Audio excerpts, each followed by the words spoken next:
আমাদের সমাজে কালো মেয়েদের কোথাও কোনো দাম নেই, তাদেরকে কেউ কখনো সম্মান দিয়ে কথা বলে না, এমনকি তাদের গায়ের রং কালো বলে তাদের বাবা মাকেও অনেক ধরনের কথা শুনতে হয়। আমার নাম উপমা। আমার নামটি শুনতে যত বেশি সুন্দর, আমি দেখতে তার থেকে অনেক বেশি কুৎসিত। গায়ের রং কালো বলে ছোটবেলা থেকে বন্ধু বান্ধব, পাড়া প্রতিবেশী, এমনকি আমার নিজের পরিবার থেকেও যেসব কথা শুনতে হয়েছে, সেই সবকিছু আপনাদের সাথে শেয়ার করব।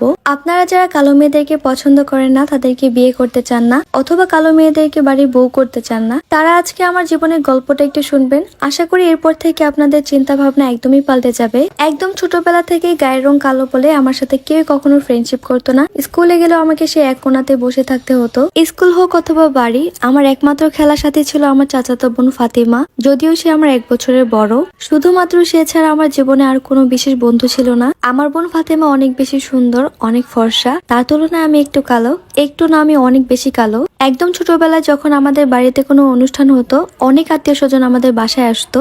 আমরা দুই বোন যেহেতু সবসময় একসাথেই থাকতাম, অনেকে আমাদেরকে বলতো, ফাতেমা তোমার থেকে একটু ফর্সা উপমাকে দিয়ে দাও। সবার কথা শুনে আমি ফাতেমাকে বলেছিলাম, তোমার থেকে একটু ফর্সা আমাকে দিয়ে দাও না, সবাই তো বলে তুমি একটু ফর্সা দিলে আমি অনেক সুন্দর হয়ে যাব।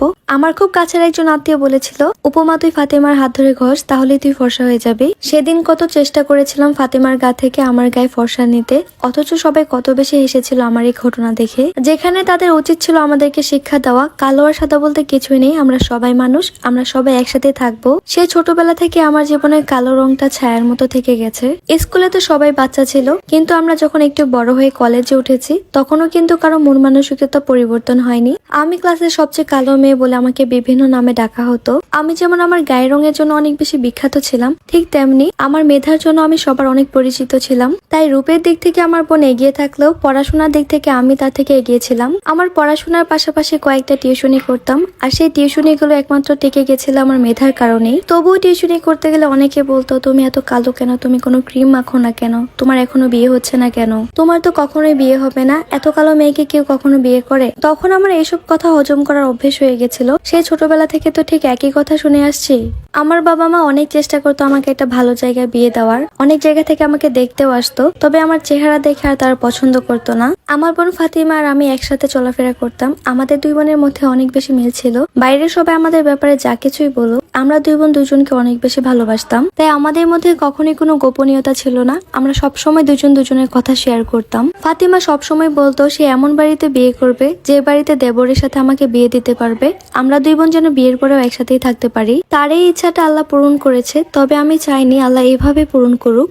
আমার বোনের দেবরের সাথে আমার বিয়ে হয়েছে, কিন্তু আমাদের জীবনের গল্প এখন পুরোপুরি পাল্টে গেছে। একই বাড়ির বউ হয়েও দুই বোনের জীবন এখন দুই রকম হয়ে গেছে। আমার বোনকে যখন তার শ্বশুর বাড়ি থেকে দেখতে এসেছিল, তার বিয়ের দিন তারিখ ঠিক করতে করতে আমাকেও তারা পছন্দ করে ফেলে। আমার বোনের বিয়ের কয়েক মাস পরে আমারও বিয়ে হয়ে যায়। তবে সবচেয়ে আশ্চর্যের বিষয় ছিল, আমার বোন নিজে আমাকে পছন্দ করেছে, আর আমার বিয়েতে আমার শ্বশুর শাশুড়ি তেমন একটা মত প্রকাশ করেনি। তারা চেয়েছিল ছোট ছেলের জন্য বড় বউয়ের মতো সুন্দর মেয়ে নিয়ে আসবে, কিন্তু ছেলে যেহেতু আমাকে পছন্দ করে ফেলেছে, তাই তারা আর কোনো কিছু বলেনি। বাবার বাড়িতে তো প্রতিবেশীরা কত কিছু বলতোই, শ্বশুর বাড়িতেও বিয়ে হয়ে যাওয়ার পর প্রথম প্রথম অনেকেই অনেক কথা শোনাতো। আমার ভালো গুণগুলো কখনোই প্রকাশ পেত না, আমার গায়ের রং দিয়ে ঢেকে যেত। কেউ কখনোই আমার প্রশংসা করতো না, সবসময় গায়ের রং নিয়েই কথা বলতো। প্রথম প্রথম আমাকে শ্বশুর বাড়িতে কেউ পছন্দ না করলেও এখন আমাকে শ্বশুর বাড়ির সবাই অনেক বেশি পছন্দ করে। আমার বোন ফাতেমা যেহেতু অনেক বেশি সুন্দর ছিল, জেঠিমা কখনোই তাকে দিয়ে কোনো কাজ করাতো না, বলতো কাজ করলে নাকি ফাতেমা অনেক কালো হয়ে যাবে, শ্বশুর বাড়িতে কেউ তাকে পছন্দ করবে না। অথচ এখন সে কোনো কাজ করতে পারে না বলে শ্বশুর বাড়িতে কেউ তাকে দেখতে পারে না।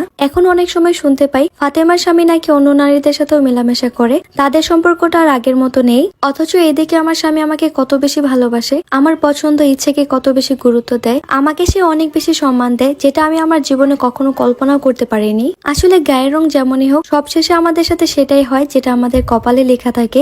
আগে যারা আমাকে বলতো আমার কখনো বিয়ে হবে না, আমাকে কোনো ছেলে পছন্দ করবে না, তারাই কিন্তু এখন বলে আমি কত বেশি সুখী, আমার কপাল কত ভালো, এত ভালো একটা স্বামী পেয়েছি, কত সুন্দর করে গুছিয়ে সংসার করছি। অন্যদিকে আমার জীবনটা সবচেয়ে বেশি সুন্দর ছিল, এত সুন্দর হওয়ার পরেও তার জীবনে এখন স্বামীর সুখ শান্তি নেই। কারো গায়ের রং দেখে তার ভবিষ্যৎ পরিকল্পনা করা একদমই ঠিক না। এই গল্পটি আমাকে উপমা নামের একজন আপু পাঠিয়েছিল। গল্পের মাঝখানে আরো অনেকগুলো লাইন ছিল, সেই সবকিছু শেয়ার করতে গেলে গল্পটা অনেক বেশি বড় হয়ে যাবে, তাই আর শেয়ার করতে পারিনি। আপনাদের কাছে গল্পটি কেমন লেগেছে অবশ্যই জানাবেন, আর ভালো লাগলে অবশ্যই শেয়ার করবেন। আল্লাহ হাফেজ।